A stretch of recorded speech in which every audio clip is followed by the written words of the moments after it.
ఎవరేమన్నా ఎవరు కాదన్నా విధేయతకే పట్టం కట్టిందట ఆ పార్టీ అధిష్టానం.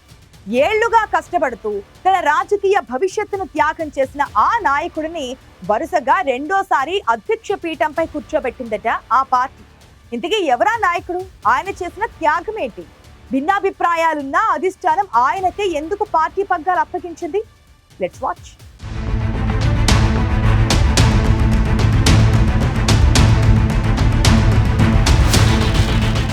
కిమిడి నాగార్జున వరుసగా రెండోసారి విజయనగరం టీడీపీకి పార్లమెంటు అధ్యక్షుడిగా ఎన్నికయ్యారు. విజయనగరం టీడీపీలో ఇలా జరగడం అరుదు అనే చెప్పాలి. సుమారు 5 ఏళ్లుగా టీడీపీ అధ్యక్షుడిగా ఉన్న నాగార్జునకు ఇటీవల డీసీసీబీ చైర్మన్ పదవి కూడా దక్కింది. దీంతో నాగార్జున స్థానంలో వేరే వారికి అధ్యక్ష పీఠం దక్కుతుందని అంతా భావించారు.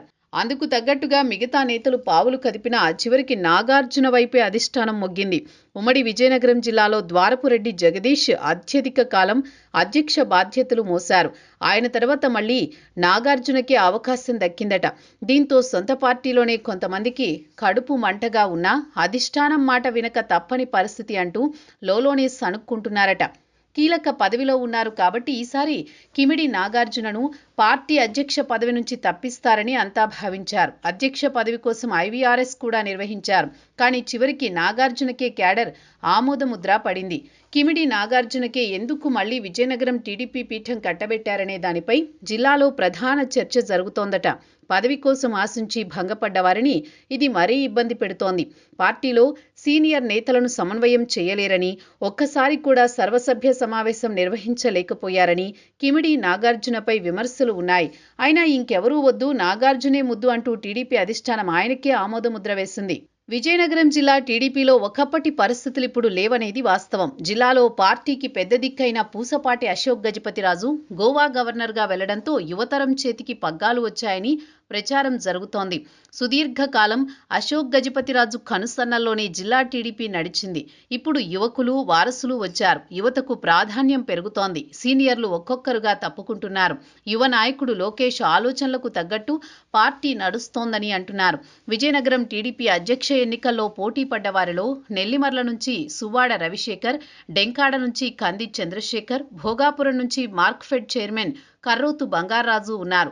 కానీ అధిష్టానం మాత్రం నాగార్జున వైపే మొగ్గు చూపింది.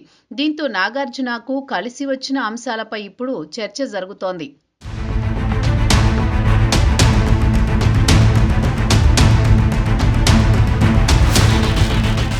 కిమిడి నాగార్జునది 2014కి ముందు విదేశాల్లో మంచి ఉద్యోగం, మంచి జీతం, సాఫీగా సాగిపోతోన్న జీవితం. కానీ యువకులు రాజకీయాల్లోకి రావాలన్న పిలుపు, కుటుంబమంతా రాజకీయాల్లో ఉండడంతో పరిస్థితులు నాగార్జునను రాజకీయాల వైపు లాక్కొచ్చాయట. నాగార్జున తల్లి కిమిడి మృణాలిని చీపురుపల్లి ఎమ్మెల్యేగా, మంత్రిగా ఉన్న 2014 నుంచి చీపురుపల్లి నియోజకవర్గాన్ని అంటిపెట్టుకుని రాజకీయాల్లో ఓనమాలు నేర్చుకున్న నాగార్జున 2019లో చీపురుపల్లి నుంచి పోటీ చేసి ఫ్యాను గాలిలో ఓటమితో కొంత నిరాశపడినా నియోజకవర్గ ప్రజలను మాత్రం వదల్లేదు. దీంతో పార్టీ అధిష్టానం కూడా విజయనగరం పార్లమెంటు అధ్యక్షుడిగా ప్రకటించింది. అయినా కానీ నాగార్జున గురి మాత్రం చీపురుపల్లి ఎమ్మెల్యే స్థానంపై ఉంది. 2024లో టికెట్ గ్యారంటీ అని, గెలిస్తే మంత్రి పదవి పక్కా అని జోరుగా ప్రచారం జరిగినా నాగార్జున ఆశలు అడియాసలు చేస్తూ అనుకోని అతిథిలా చీపురుపల్లిలో అడుగుపెట్టారు కిమిడి కళా వెంకట్రావు నాగార్జునకు స్వయానా పెదనాన్న. దీంతో అధిష్టానం బుజ్జగింపుతో నాగార్జున తన రాజకీయ భవితవ్యాన్ని త్యాగం చేయాల్సి వచ్చింది. అధికారంలోకొస్తే సముచిత స్థానం ఇస్తామని కిమిడి నాగార్జునకు అధిష్టానం భరోసా ఇచ్చింది. చెప్పినట్లే డీసీసీబీ చైర్మన్గా బాధ్యతలు అప్పగించింది. దీంతో ఇన్నాళ్లు నాగార్జున చూస్తున్న అధ్యక్ష పదవి మరొకరికి దక్కుతుందని అంతా భావించారు. కానీ పార్టీ అధిష్టానం ఆయన పేరునే ప్రకటించి అందరినీ ఆశ్చర్యపరిచింది.